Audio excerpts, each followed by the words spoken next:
উপযুক্ত লোক রেখে যেতে পারেন আমি বড় ফুকা রেখে গেলাম। বড় ফুকার পরে আচার্য পরম্পরা।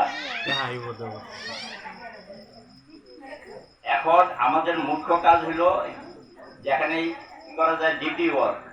যদি আমি ডিপি ওয়ার্কের ভিতরে যদি একটু সহায় না করি বা আমার বাড়ির থেকে যদি একটু ডিপি ওয়ার্কের একটু কেউ যাদর না করি বা কোনো খবর না নেই, তাহলে কিন্তু আমি সৎসঙ্গী না।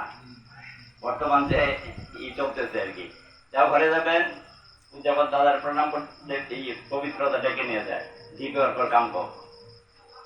ঠিক আছে, ওই প্রসঙ্গে পরে আসি। আজকে এই মনিদার সাথে যে দাদা বললো, মনিদার সাথে আমার মোটামুটি 79 থেকে আমার পরিচয়।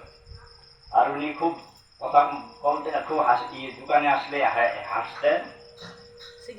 শাস্ত্রে বলা আছে যে আমি আমার স্ত্রীর গর্ভে বিন্দু রূপে প্রবেশ করে আমি জন্মগ্রহণ করতেছি। অর্থাৎ আমার বাবা মারা গেছে, এই বাক্যটা এগুলো ভুল অ্যাকর্ডিং টু হিন্দু মাইথোলজি। আমার বাবা ইহলোকের থেকে পরলোকে গেছে, এই আমরা বলি। কেউ যদি বলে আমার বাবা মরে গেছে বা আমার বাবা মা মারা গেছে, এই বাক্যটা এগুলো ভুল। কারণ আমি আমার স্ত্রীর গর্ভে বিন্দু রূপে প্রবেশ করে আমি জন্মগ্রহণ করতে, অর্থাৎ মনিদার যে ছেলেরা আছে তারা যদি ভালো কাজ করে, ঈশ্বর আমাদের ঠাকুরের কাজে যদি জড়িত থাকে, তখন সবাই বলবে মনিদার কি তাদের ভিতরে জীবিত থাকে।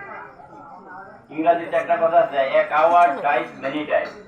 কাপুরুষের মৃত্যু অনেকবার হয়। এরকম একটা কথার মৃত্যু আছে, কথার খেলাপ